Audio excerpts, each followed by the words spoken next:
નમસ્તે.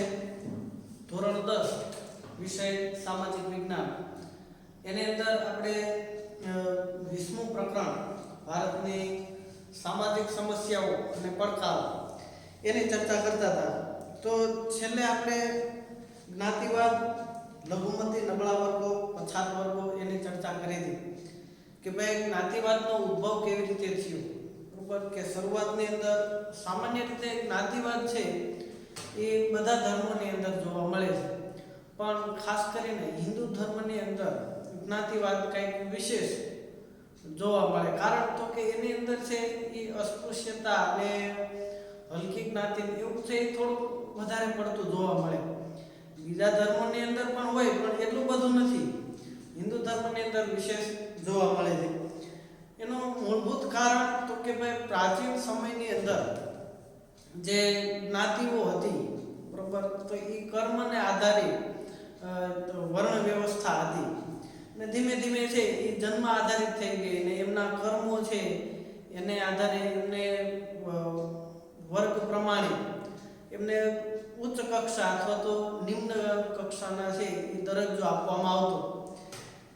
તો એને કારણે છે એ જે નિમ્ન ગણાતી જ્ઞાતિ જેને ગણવામાં આવતી, તો એવી જ્ઞાતિઓ છે એમને વિકાસ માટે કોઈ વિશેષ તક મળી નહીં અથવા તો આપવામાં નહોતી આવતી. પરિણામે છે એ પછાત રહી ગઈ અને એને કારણે છે એ આપણે વર્તમાન સમયની અંદર જે સમાજની અંદર જે જોઈએ છીએ કે ભાઈ અમુક જ્ઞાતિઓ છે એકદમ પ્રાથમિક પ્રકારનું જીવન જીવતી હોય અને એમને વિશેષ કોઈ તકો જે એમના વિકાસ માટે, બરાબર, શિક્ષણ ને એની અંદર જે કાંઈ સમાજનો જે ઉચ્ચ વર્ગ છે એના પ્રમાણની અંદર ઓછી જોવા મળે, ઓછો છે એ વિકાસની તક જોવા મળે.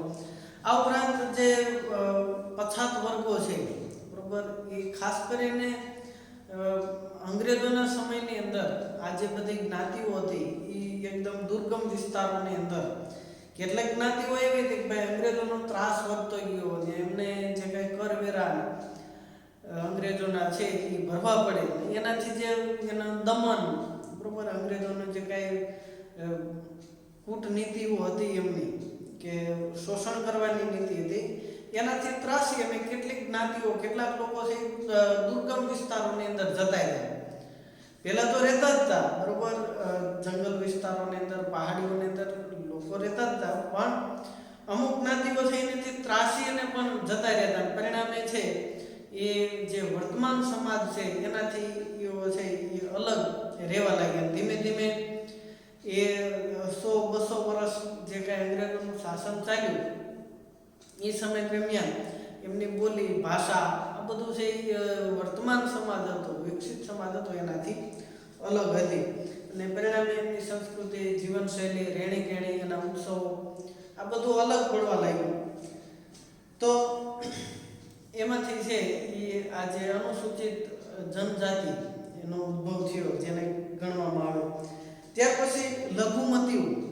હવે જ્યારે બંધારણની રચના કરવામાં આવી ત્યારે જે કેટલાક એવા પ્રશ્નો ઊભા થયા કે ભાઈ ભારતની અંદર જે ઓછી સંખ્યા ધરાવે છે જેને લઘુમતી તરીકે ગણવામાં આવે, ભારતના બંધારણમાં લઘુમતી માટે કોઈ સ્પષ્ટ વ્યાખ્યા છે નહીં, બરાબર. એ વ્યાખ્યા લખી હોય તો એવી વ્યાખ્યા આપીએ કે ઘણી વખત પરીક્ષા પૂછાય છે લઘુમતી, બરાબર.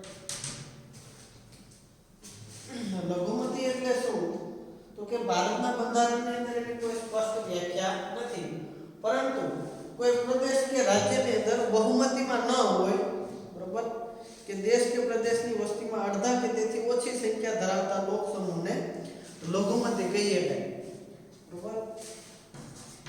દેશ કે પ્રદેશની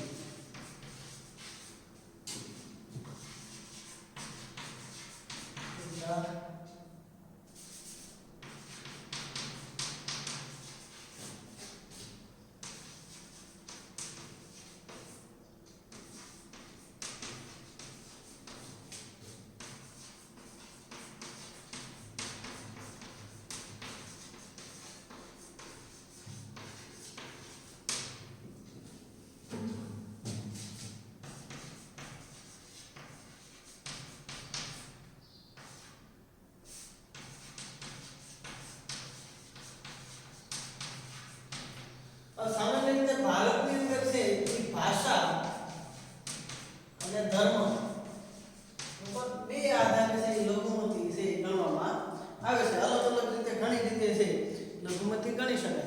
અને જે તે દેશ કે પ્રદેશની અંદર લઘુમતી અલગ હોય, બરોબર. આપણે ભાષાના આધારે જોઈએ તો ગુજરાતની અંદર ગુજરાતી બોલનારા બહુમતીમાં આવે, પણ મરાઠી, કોંકણી, રાજસ્થાની એ બધી ભાષાઓ બોલતા હોય, હિન્દી બોલતા હોય, આ બધા ભાષાઓ બોલનારા જે ગુજરાતની અંદર રહેતા હોય પણ એની સંખ્યા ઓછી હોય, તો એમને છે લઘુમતી તરીકે ગણવામાં આવે છે. તો ભારતના બંધારણમાં કોઈ ખાસ એવી સ્પષ્ટ વ્યાખ્યા નથી, પણ ભાષા અને ધર્મને આધારે છે એ લઘુમતી ગણવામાં આવે. રાજ્યની અંદર લઘુમતી અલગ હોય, દેશની અંદર લઘુમતી અલગ હોઈ શકે. તો એમને લઘુમતીને પૂરતી બહુમતી જેટલા જેનો સમૂહ જાજો છે, બરોબર, ધર્મને આધારે, ભાષાને આધારે જેમની સંખ્યા વધારે એવા લોકો એમને જેટલી તકો મળે એટલી જ સમાન વિકાસની તક મળે, એટલા માટે બંધારણની અંદર છે એ કેટલીક જોગવાઈ કરવામાં આવી. તો બંધારણની અંદર છે એ લઘુમતી માટેની જોગવાઈઓ જોઈએ.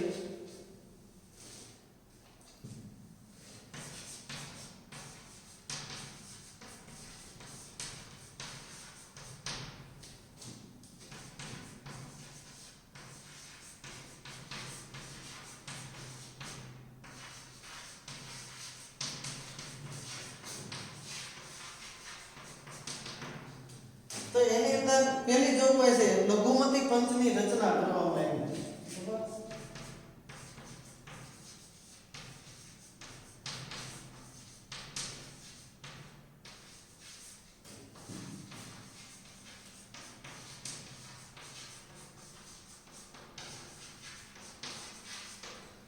તો લઘુમતી પંચનું કામ શું? તો કે લઘુમતીના વિકાસ માટે, બરોબર, એમને સમાન વિકાસની તક મળે તો એના માટે કાર્ય કરે. તો લઘુમતી પંચની રચના કરવામાં આવી. ત્યાર પછી લઘુમતી પંચને છે એ એમને સ્વતંત્રતાનો અધિકાર, લઘુમતીઓને એવો વિશ્વાસ અપાવે કે એમના ધર્મના પ્રચાર પ્રસાર ફેલાવવા માટે છે એ પ્રયત્નો કરી શકે. આ ઉપરાંત કાયદો છે બળપૂર્વક ધર્માંતરણ છે એ માન્ય રાખતો નથી. તો બીજો છે કે સંપત્તિ મેળવવાનો અધિકાર અને દેખરેખ રાખવાનો અધિકાર.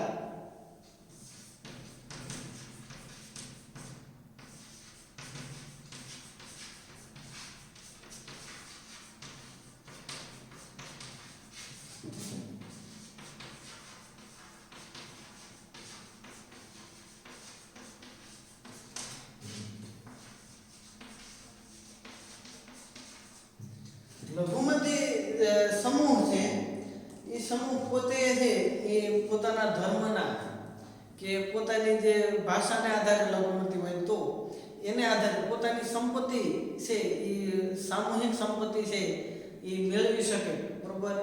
તો એને સંપત્તિ મેળવવાનો, આ ઉપરાંત એમની દેખરેખ રાખવાનો અધિકાર છે. તો એ પોતાની ભાષાને ફેલાવો કરી શકે, એમના વિકાસ માટે પ્રયત્નો કરી શકે. ધર્મને આધારે છે એ સંસ્થા સ્થપાઈ હોય તો ધર્મનો ફેલાવો કરી શકે, પ્રચાર પ્રસાર કરી શકે. પણ કાયદો ધર્માંતરણ છે એ બળપૂર્વક ધર્માંતરણ છે એ માન્ય રાખતો નથી કે કોઈને છે એ એમને ધર્માંતરણ કરાવવા માટે, ધર્મ છે પરિવર્તન માટે છે એ બળજબરી કરી શકાતી નથી. ત્યાર પછી બીજો અધિકાર છે એ શૈક્ષણિક સંસ્થા સ્થાપવાનો અને ચલાવવાનો અધિકાર.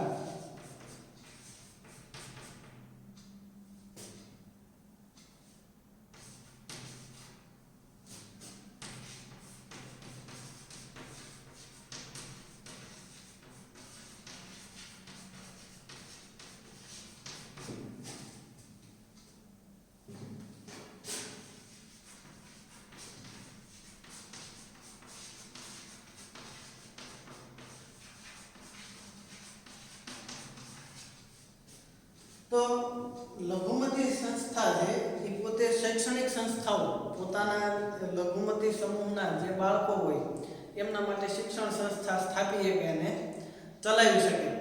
પણ સામાન્ય રીતે જે તે એમની અંદર જે ભણનારા વિદ્યાર્થીઓ હોય તો એમને છે એ માતૃભાષાની અંદર પ્રાથમિક શિક્ષણ મળે તો એ સુવિધા ઊભી કરવાનો રાજ્ય સરકાર છે એ પ્રાથમિક શિક્ષણ માતૃભાષા મળે એવી વ્યવસ્થા એને કરવાની હોય. એટલે સાંસ્કૃતિક અને શૈક્ષણિક અધિકારો દ્વારા લઘુમતીને પોતાની લિપિ હોય, કોઈ લખવાની જે કળા, બરોબર, જે ભાષા, આ ગુજરાતી લિપિ કહેવાય, બરોબર. હિન્દીમાં જે લખીએ એને દેવનાગરી લિપિ કહેવાય. તો એ પોતાની લિપિ હોય, પોતાની અલગ ભાષા હોય, તો એના રક્ષણ માટે અને એના દ્વારા સરકારી સહાય મેળવી શકે. કોઈ પણ સંસ્થામાં ધર્મ, વંશ, જાતિ, વર્ણ કે ભાષાને આધારે એને પ્રવેશ મેળવતા અટકાવી શકાય નહીં, બરોબર. પોતાની અલગ સંસ્થા સ્થાપી શકે, પણ દાખલા તરીકે આપણે ગુજરાતી ભાષાની અંદર શિક્ષણ આપતા હોય અને કોઈ હિન્દી ભાષી વિદ્યાર્થી આવે તો એને પ્રવેશ માટે છે એ આપણે ના પાડી શકીએ નહીં. એને પ્રવેશ આપણે આપવું ફરજિયાત છે, બરોબર. એને પ્રવેશ માટે કોઈ પણ ભાષાનો હોય, ભાષાને આધારે, સંસ્કૃતિને આધારે, એની બોલી કે એને આધારે છે એને પ્રવેશમાંથી છે એને મનાઈ કરી શકાય નહીં. ત્યાર પછી સમાજના તમામ વર્ગને પોતાની પસંદગી પ્રમાણે ભાષા લિપિ જાળવવાનો અને વિકાસ કરવાનો અધિકાર છે કે ભાઈ એ પોતાની ભાષા છે એ જાળવી શકે, બરોબર. કે ભાઈ અહીંયા તમે હિન્દી ભાષી છો કે મરાઠી બોલો તો તમને અહીંયા એડમિશન ન મળે એવું કોઈને ના પાડી શકાય નહીં. આ ઉપરાંત પોતે દાખલા તરીકે હિન્દી ભાષી હોય કે મરાઠી ભાષા ધરાવનારા જે લોકો હોય એ બધા સમૂહ ભેગો થઈ અને પોતાની અલગ સંસ્થા સ્થાપવી હોય તો સ્થાપી શકે અને ચલાવી શકે. હા, આમાં એક પાછો એવો નિયમ છે કે જ્યારે સરકારને એવું લાગે, બરોબર, ત્યારે આ જે શૈક્ષણિક સંસ્થા હોય એ સંસ્થાનું પૂરેપૂરું વળતર આપી અને એ સંસ્થા પોતાના હસ્તક લઈ શકે ખરી. એ સરકારને એમ છે એ વધારે સત્તા મળેલી. ત્યાર પછી છે અનુસૂચિત જાતિઓ અને અનુસૂચિત જનજાતિઓ.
અનુસૂચિત જાતિઓ અને અનુસૂચિત જનજાતિઓ.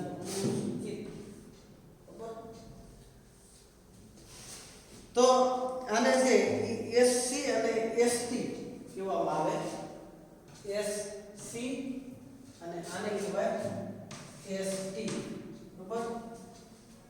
શેડ્યુલ કાસ્ટ, બરોબર, શેડ્યુલ કાસ્ટ કહેવાય અને શેડ્યુલ ટ્રાઇબ, ટ્રાઇબ એટલે જાતિ, બરોબર. શેડ્યુલ કાસ્ટ અને શેડ્યુલ ટ્રાઇબ. અને ટૂંકમાં કેવું હોય, એસસી તો જેને આપણે અસ્પૃશ્ય આપણે પ્રાચીન સમયની અંદર ગણતા, જેને આપણે હરિજન, ગાંધીજીએ જે સરસ મજાનું નામ આપ્યું, બરોબર.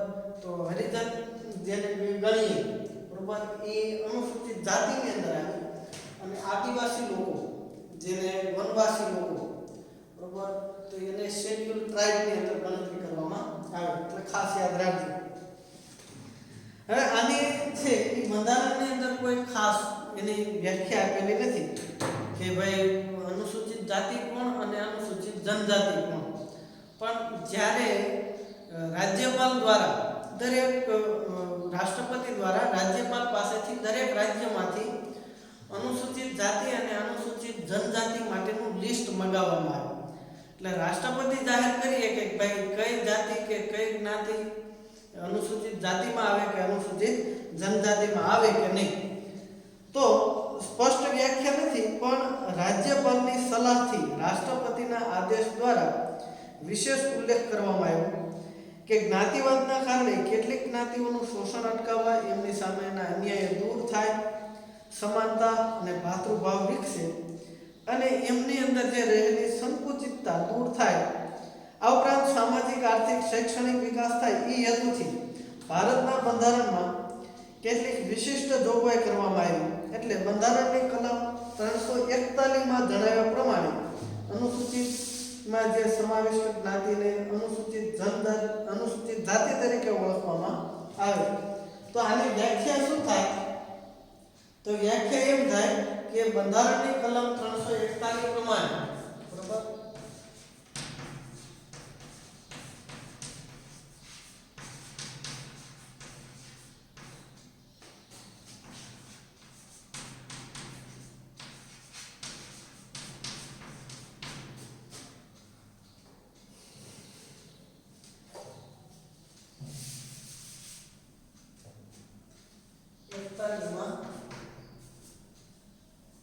જણાવ્યા પ્રમાણેની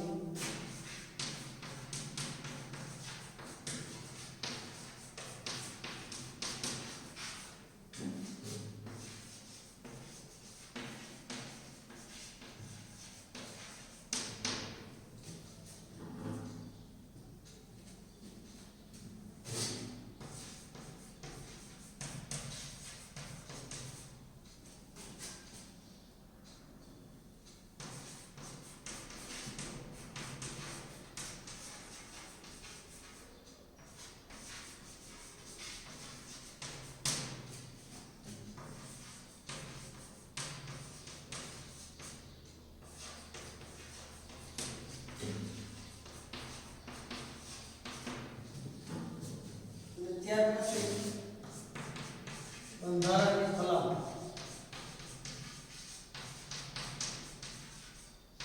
342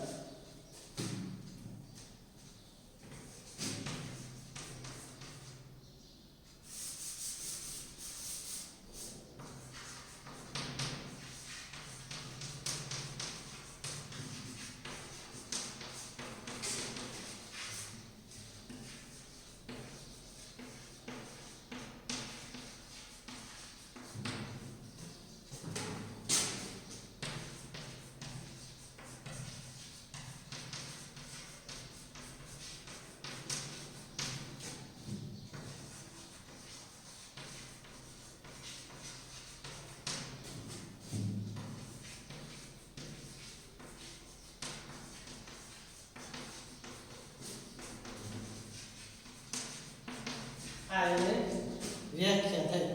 બરાબર, 42 ની અંદર જે અનુસૂચિ, એને અનુસૂચિ એટલે આખું લિસ્ટ આપેલું હોય. બરાબર, 342 ની અંદર બંધારણ કલમ જુઓ 342, તો એની અંદર અનુસૂચિ આપેલી કે ભાઈ આટલી જે જ્ઞાતિઓ છે એ જે અનુસૂચિત જનજાતિ ગણાય. 41 ની અનુસૂચિ જુઓ તો એની અંદર જે સમાવેશ હોય એ બધી અનુસૂચિત જાતિ ગણાય. બરાબર, તો સામાન્ય રીતે છે એનું લિસ્ટ સમયાંતરે છે અમુક સમયે રાજ્યપાલ દ્વારા લગભગ 5 વર્ષે જ્યારે થતું હોય, મને ખાસ યાદ નથી, તો એ જે આખી અનુસૂચિ છે એ રાજ્યપાલ આખી લિસ્ટ છે એ રાષ્ટ્રપતિને આપે. ટૂંકમાં સલાહની અંદર રાજ્યપાલ સલાહ આપે અને રાષ્ટ્રપતિ છે એ અનુસૂચિઓ છે એ જાહેર કરતા હોય. એને આધારે છે એ લિસ્ટ છે એ તૈયાર થતા હોય, પણ છેલ્લો જે અધિકાર છે એ રાષ્ટ્રપતિ પાસે હોય. જ્યારે બંધારણની કલમ 342 પ્રમાણે અનુસૂચિમાં સમાવિષ્ટ જાતિઓ હોય એને અનુસૂચિત જનજાતિ તરીકે ઓળખવામાં આવે. અનુસૂચિત જનજાતિમાં એવા લોકોનો સમાવેશ થાય જેઓ મોટાભાગે જંગલમાં કે પહાડી વિસ્તારમાં રહેતા હોય, વિશિષ્ટ ભૌગોલિક સ્થિતિમાં નિવાસ કરે છે, બીજા કરતાં અલગ સામાજિક અને સાંસ્કૃતિક જીવન ધરાવતા હોય, સામાન્ય લોકો કરતાં એવો આર્થિક અને શૈક્ષણિક રીતે પછાત હોય. તો આવા લોકોને છે અનુસૂચિત જનજાતિ તરીકે ઓળખવામાં આવે છે. ત્યાર પછી એમની બંધારણીય જોગવાઈઓ છે એ આપણે પછીના સમયે જોઈશું. હોમવર્કની અંદર છે એ આપણે જે લઘુમતીઓ એના માટેની જે આ 3 જોગવાઈઓ છે એ જોગવાઈ, અને ત્યાર પછી અનુસૂચિત જાતિ અને અનુસૂચિત જનજાતિનું જે આટલું છે, બરોબર, એ જેટલું ચાલ્યું એ બંને ફકરા, બરોબર, આ 3 પોઈન્ટ અને નીચેના બંને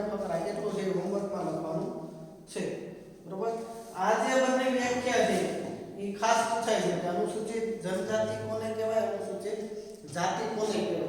તો એની અંદર આ તમારે વ્યાખ્યા લખવી પડે કે બંધારણની કલમ 341 પ્રમાણે જે સમાવિષ્ટ હોય એ અનુસૂચિત જાતિ અને 42 હોય એમાં અનુસૂચિત જનજાતિ. બરોબર. અને ત્યાર પછી રાજ્યપાલની સલાહથી રાષ્ટ્રપતિ છે એનો સમાવેશ કરે. આ વસ્તુ ખાસ યાદ રાખવી.